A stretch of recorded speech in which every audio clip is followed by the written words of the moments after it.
Hello everybody, welcome back for another video. Hope you're all doing well and that you're all having a great day in a very Coinbase type move. San Francisco based crypto exchange and wallet provider known as Coinbase has announced the support for Telegram and 16 additional digital assets, which means Coinbase is trying to add some new coins to their platform. Here's where it gets really weird. This is why I said it's very Coinbase-y. On the 19th of September, cryptocurrency exchange Coinbase announced that it is considering the addition of a range of new assets, namely Avalanche, CeeLo, Chia, Coda, Definity, Filecoin, Handshake, Cadena, MobileCoin, Near, Nervos, Oasis, Orchid, Polkadot, Solana, Space Mesh, and Telegram. For those of you out there who are confused or may even be a little bit angry, totally understandable, as you have probably never heard of any of these coins, maybe outside of Definity, Filecoin, maybe Polkadot. Coinbase added that it intends to explore assets that have not yet launched, in which Coinbase may choose to support in the future. Telegram, for example, recently released its Telegram Open Network or TON Testnet Explorer and Node software on its website. However, it has yet to distribute its network's native token Gram, which is planned to happen 2 months from now. Moreover, Coinbase emphasized that new tokens may not come online anywhere at the same time, given differing legal requirements. The blog post explained, and I do quote, "We will add new assets on a jurisdiction-by-jurisdiction basis, support to applicable review and authorizations," end quote. I remember last year when Coinbase released information that I believe that they were thinking of adding around 32 new cryptocurrencies to their platform, and everyone completely lost their minds. They were very popular, very famous, very well-known coins in the space. They may not be the strongest, quickest, fastest, and or have the highest volume, but they made a lot of people happy simply by announcing that they were even considering adding these coins. One of those coins, if I can even single one out, has been ADA/Cardano. A lot of people who like Cardano have been wondering for a very long time, why isn't Cardano on their platform? No one knows. A lot of people speculate that it might be that Coinbase is waiting for the release of Shelly, the update on Cardano, to finally happen. But even then, I believe Coinbase only added around 10 to 15 different coins. A lot of them were completely pushed to the side and never ever really spoken about once again. And the weirdest part is, and I mentioned this before as well, when we had a situation in 2018 when Coinbase was adding coins, I have felt for a very long time that Coinbase, obviously, their business, I get it. So they're doing things just for the money.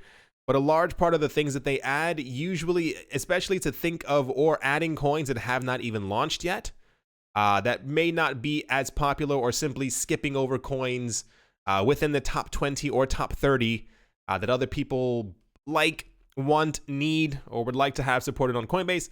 I don't know, it's a little odd.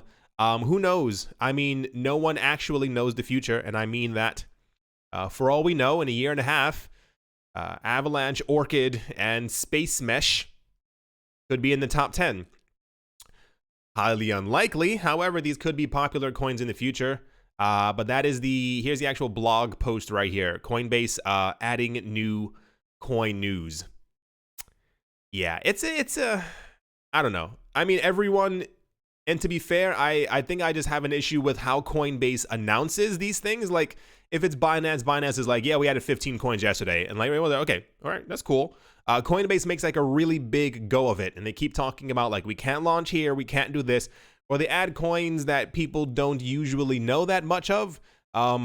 Anyway, you guys know how I feel about Coinbase. I don't dislike them, but I would not invite them to a party. Let's move on. Next up, here's another really fascinating one. Crypto exchange Binance is now explicitly positioning its Venus stablecoin project as a government-friendly alternative to Facebook's Libra, just a month after downplaying any suggestions of rivalry between the two. Last month, When Binance launched the initiative to develop localized stablecoins and digital assets pegged to fiat currencies across the globe, Binance CEO Changpeng Zhao said that if anything, this could help Libra if you think about it. Here's a little tweet right there. However, Binance's stance towards Libra seems to have hardened. Speaking to CoinDesk last week during the OECD Global Blockchain Policy Forum, Samuel Lim, Binance's chief compliance officer, said of Venus, "You could say it's a response to Libra, or you could say it's an alternative to Libra. I would say it is like a strong competitor to Libra," end quote. Lim said he and his team have been holding conversations. Here's the oh my gosh obvious part. Lim said he and his team have been holding conversations with central banks and regulators in developing countries, who he said are concerned that if Libra launches, they could lose sovereign authority over their currencies overnight.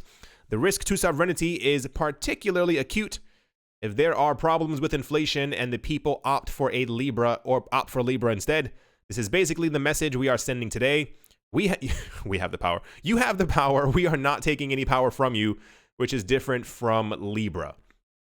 When we first got word of Venus, I said, I feel like they would not have named it Venus when it's against Libra. And also, there's also a bit of a speculation floating around the cryptocurrency space that also the Gemini twins may also be a part of this rivalry, air quote, as in they also have the Gemini coin and people keep naming their coins after the thingies. Can't remember the exact name of them. The point being, I am not feeling vindicated. I don't even know what to particularly call it. It was quite obvious that from the get-go, and even from the now-go, Binance is positioning themselves to be a very strong everything within the world. They are making sure that they take over in a very friendly way, and I think they're even doing a what's it called? Like, we're not a threat. You know, we can help you fight the threat type of thing. I'm once again, if the US and Europe were having problems with Libra and Libra taking over their countries, just imagine what these smaller countries are having problems with, especially the other countries who are heavily affected by hyperinflation. That is the nicest way of saying it. It would be incredibly odd if by the time Libra launches sometime next year, that we start getting countries around the world announcing that they're going to be using Venus or some other coin that comes from Binance or is linked to Binance in some sort of way. I think that would be incredibly odd. I think we're going to get there. There are a lot of, it's a very deep conversation. There are a lot of countries out there who simply may not have the means or any idea of how to digitize their currency or how to kind of stay ahead of the pack. Anyway, I wonder where this will all lead. We continuously get news over and over again about situations like this, or rather these new currencies that are being developed in countries who are also interested in creating their own cryptocurrencies or something like that. And I think we're going to have a very weird future wherein Binance, Facebook, and maybe a couple of other companies are creating worldwide currencies that will then be used by potentially millions, if not hundreds of millions of people.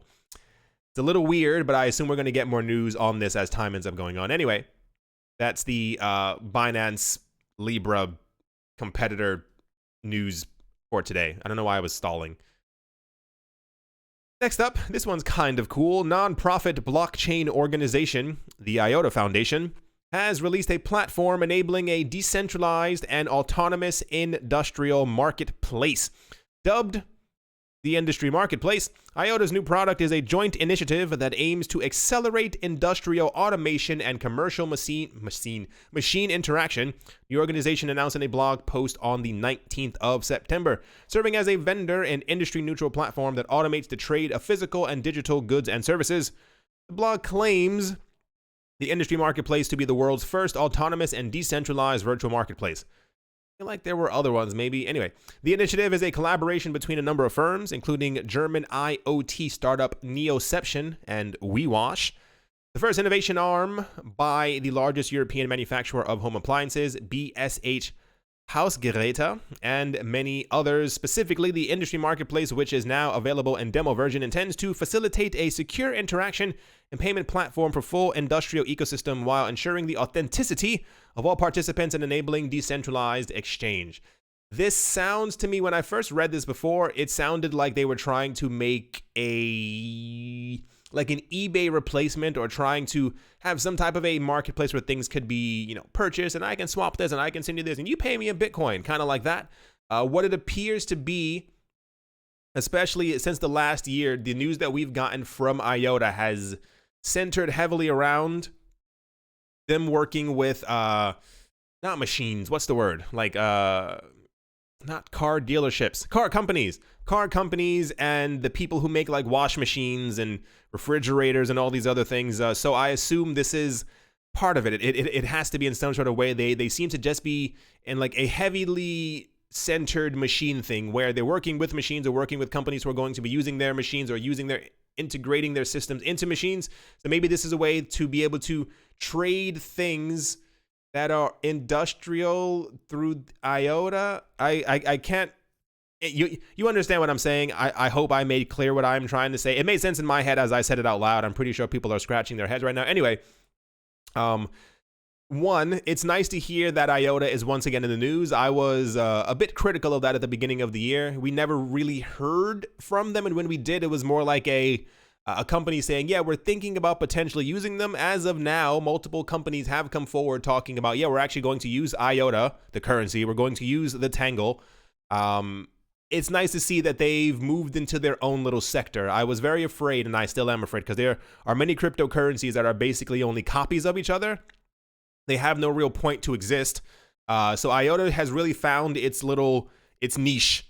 They are working with car companies and factories and all this other stuff, and things from these companies will run on their systems. It's nice to see that they've gotten themselves together regardless of the lack of volume currently that flows through the system. Anyway, that's the IOTA news for today, and let us move on. Here's a very, very, very, very, very, very, very fascinating one. I know I keep saying that, but they're all fascinating because we get news that something is happening, and then we end up like, oh, that's why it happened. Ethereum network participants are attempting to raise the network's block size as a direct response to network congestion, as various parties, including co-founder Vitalik Buterin, confirmed this week. Testing is currently underway to improve network performance and reduce transaction fees. Given the current Ethereum network congestion, we have started to test raising the block gas limit to 10 M gas. Is that 10 million gas? The move follows considerable upticks in Ethereum's network usage, largely due to stablecoin Tether, which has shifted its reliance from Bitcoin via Omni to the Ethereum blockchain. I'll get back to that in 1 second. According to research data from monitoring source Coin Metrics, as of the 15th of September, Ethereum users paid almost as much in daily transaction fees as Bitcoin users. I'm not going to read out the numbers. Since the 1st of September, the average Ethereum transaction fee has increased from just over 11 cents to just under 39 cents. Data from BitInfo shows gas is the token which Ethereum users pay for performing any operation on the network. A shift to 10 million gas per block is considerable and would translate to a total capacity increase of 25%. We had news a couple of days ago, about a week at this point, roughly about a week, that Ethereum was full, and everybody's like, why is Ethereum full? Very, very odd, and I guess the timing also kind of fits as well. The podcast I was listening to, I want to say it was one of Laura Shin's podcasts, either Unconfirmed or Unchained. They're not the most exciting ones, but she does dive deep into the industry, and they have people who usually know what they're talking about. And one of the guests that day, they were discussing how, for some reason, and no one exactly knows why, around April of this year, there was the end of March, there was a huge, like the main source of Tether transactions was coming from Bitcoin via the Omni layer. It was just kind of how it was. People were focused very heavily on using Bitcoin Tether that was built on top of Bitcoin. Got it. At some point, as the beginning of April started, almost to the hour, all the interest shifted to the Ethereum blockchain, and no one knows why. They said there was no interest In the network, there was no one who announced any upgrades. There was nothing of significance around that time that could have caused any type of shift from heavily being on top of the Omni layer to on top of the Ethereum blockchain. No one really knows why. However, it's causing a massive amount of congestion within Ethereum, and people were trying to figure out before why. It's not that not many apps have been built on Ethereum to date. There have been many other governments around the world have been using Ethereum, whether it be closed, private, whatever transactions, they're still using Ethereum in some sort of way. And everyone's like, that's not enough to really, congest the network. And it's because people, for some reason, and this is what we also saw at the beginning of this year, the people from Tether now have Tether on top of Bitcoin on the Omni layer, on top of Ethereum, on top of EOS, on top of Tron.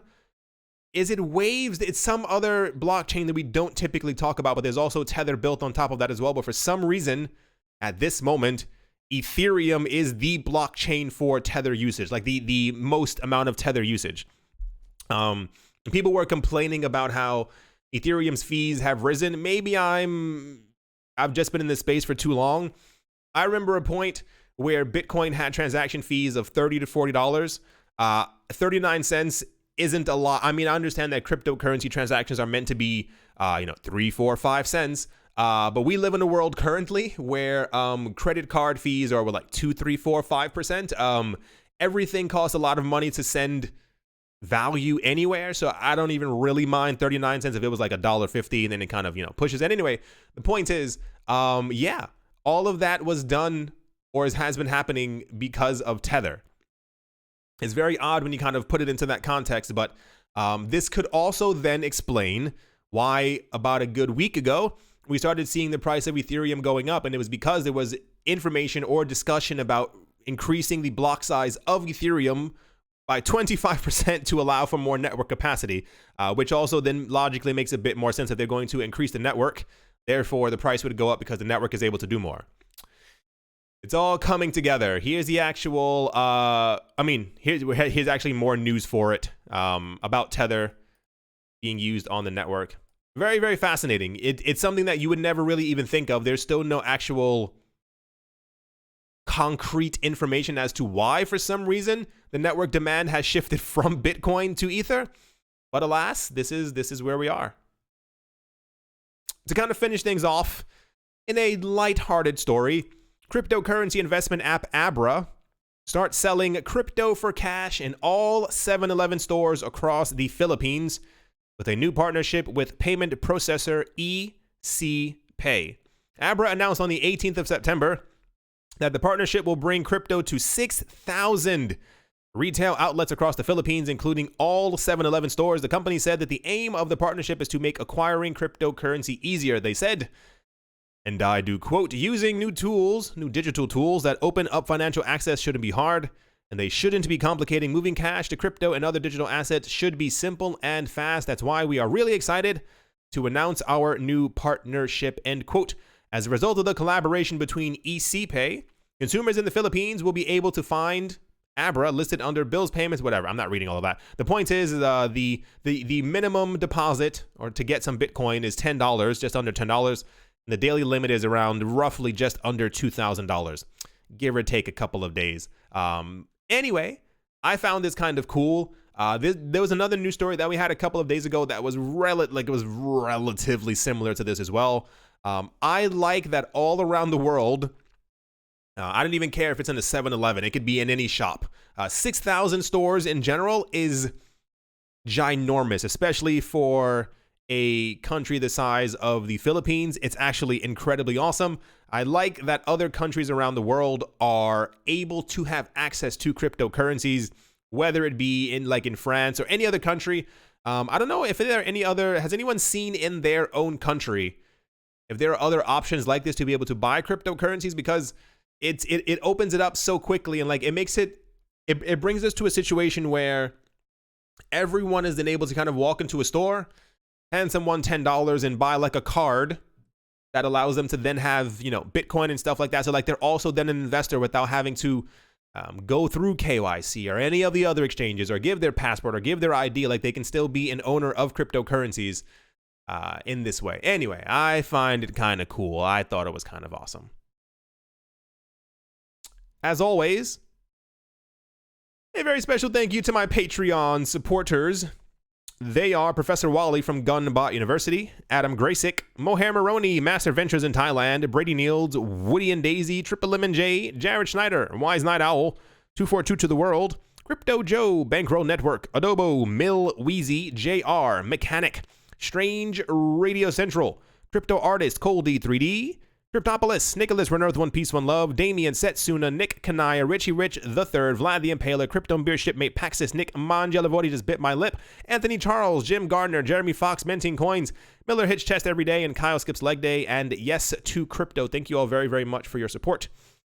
At the moment, the market is in a sea of reddish green. Certain coins are up, but largely, many coins are in the red, at least at the moment. Quite interesting. Nothing really negative in the news. I think what was the drop that we had about a day or two ago? That was because of the ETF withdrawal, not rejection. We are at this point. Let's say, I'm going to say a good less than, no, maybe roughly around a good 48 hours away from back to being launched. By the end of this day, if not tomorrow, by the middle of tomorrow, especially during like the Asian trading sessions, if Bitcoin has not started to move up, I would wonder about its future movements, i.e., I have speculated for a while that I believed that at least by this weekend, before back to launches, that we would see a bit more price action and or excitement in the market. It could just be that everyone, I mean, it is Saturday. Is it Saturday? It's Saturday. Maybe everyone's just sleeping. Maybe I'm the only person who's like hyper excited for back to actually launch. Anyway, I hope you all enjoyed. I hope that you all are having a great day, a great morning, a great afternoon, a great evening, wherever you are, wherever you might be. I do hope it's absolutely fantastic. Thank you all once again for watching and or listening, and I will most certainly be talking to you all soon. See you.